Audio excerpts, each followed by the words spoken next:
We all carry around this false sense of digital security every single day. I mean, think about it. We've been trained for years to look for that comforting little padlock icon resting quietly up there in the corner of our browser. And when we see it, we implicitly trust that it means we're safe. Well, I'm here to tell you that padlock is an illusion. Welcome to today's Explainer, where we are going to completely shatter the myth of the HTTPS padlock and uncover how the mechanics of our digital world actually work under the hood. 90%. I really want that number to sink in for a second. According to recent threat intelligence, over 90% of scam websites today proudly display a secure HTTPS padlock. Over 90%. If you're still relying on that little icon to tell you whether a website is a legitimate business or a cybercriminal just waiting to empty your bank account, your defense system is dangerously out of date. The reality of this situation completely flips our traditional understanding of internet safety completely upside down. Check out this quote from the research. A lock doesn't mean it's safe, it just means the process of you being scammed is encrypted. Let that sit with you. We always thought the lock meant a safe harbor, right? It doesn't. It simply guarantees that nobody else can eavesdrop on your conversation with the scammer. To put this into perspective, think of HTTPS as an armored truck. When you type in your credit card or your password, HTTPS locks that data into a heavily armored vehicle for its transit across the internet highway. And it does a great job. It guarantees complete protection from interception along the route. But what about the destination? Because if that armored truck pulls up and delivers your cash to a bank that's literally run by robbers, well, the secure transit doesn't really matter, does it? HTTPS gets your data securely to the destination, but it makes absolutely zero guarantees about who is waiting to open the door when the truck arrives. Basically, HTTPS protects the data, it does not protect you. So mechanically, how does this armored truck actually work? Well, it's essentially a three-step pipeline. First, your computer initiates a connection with the server, and the server says, hey, I'm legitimate, here's my certificate. Second, your computer verifies that certificate and they agree on a secret code, a session key. And finally, they use that key to open a secure encrypted transit tunnel. Any data passing through that glowing mathematical tube is totally unreadable to outside hackers. It's a fantastic piece of engineering.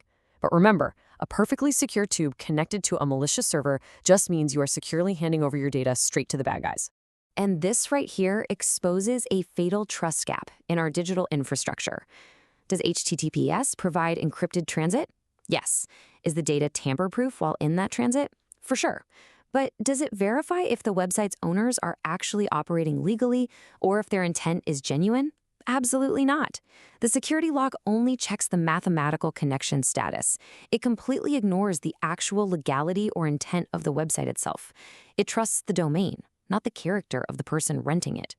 So, you might be wondering, how did the scammers get their hands on all these padlocks in the first place?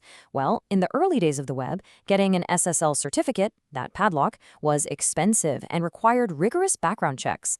Not anymore. Today, we have what cybersecurity experts call the zero-threshold SSL factory. Applying for a free domain validation certificate is completely automated and instant. Services that were genuinely designed to make the web more private have inadvertently handed scammers a massive, massive advantage. Because these automated systems only check if you technically own the domain name, not who you are, hackers can just mass-produce scam sites and slap legitimate padlocks on them in mere minutes. How does this actually play out in the wild? Well, it preys directly on human psychology. Take the real Apple website URL and compare it to a fake one. Notice the subtle typo? The letter L is replaced with the number 1.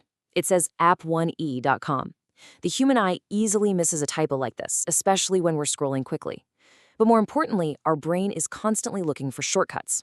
When you look at that fake URL and see the comforting golden padlock right next to it, your brain literally releases a sigh of relief. You think, okay, it has the lock, so it must be safe.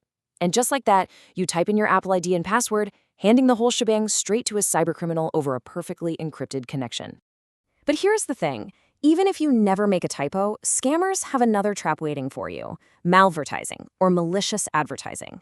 Let's say you go to Google and search for a common login page. The very first result you see might say sponsored, an ad that looks exactly like the real link. So you click it. But that ad is actually a trap set by hackers on a legitimate ad platform. It seamlessly redirects you to a fake login portal. And because of those automated SSL factories we just talked about, this fake site has a flawless HTTPS padlock. By the time the page loads, you feel secure, completely unaware you've just been routed into an encrypted trap. Okay, now we need to escalate to what is arguably the ultimate threat in this space. Everything we've talked about so far relies on your computer trusting the entities that issue these certificates, known as root certificates. If you ever get tricked into installing an unknown root certificate onto your machine, maybe a pop-up asks you to install it to access some free public Wi-Fi, or it's hidden in a shady software download, you're basically handing a hacker a VIP all-access pass to your digital life. With a rogue root certificate installed, a hacker can forge a legitimate-looking HTTPS lock for literally any website. They could intercept your banking traffic, show you a fake lock, and completely monitor all of your supposedly encrypted data. Your defenses are entirely bypassed. Okay, take a deep breath. I know we just completely tore down a major pillar of how you perceive internet safety. And yeah, it can feel a bit alarming, but knowledge is power. It's time to take what we've learned in this explainer and establish a modern, reality-based baseline for your digital safety. We're going to rebuild your defenses from the ground up, replacing that illusion with actual, functional awareness. Here is your new, highly effective, rapid-fire defense checklist. Number 1, and this is the absolute golden rule, inspect the actual domain name. Read the text of the URL. Do not look at the lock. Remember, the lock just means the tube is secure. The domain name tells you what building you're actually walking into. Look for those subtle typos. Number 2, reject suspicious email links entirely. If you get an email from your bank, don't click the link. Open your browser and type the bank's address manually. Number 3, enable 2FA or two-factor authentication everywhere.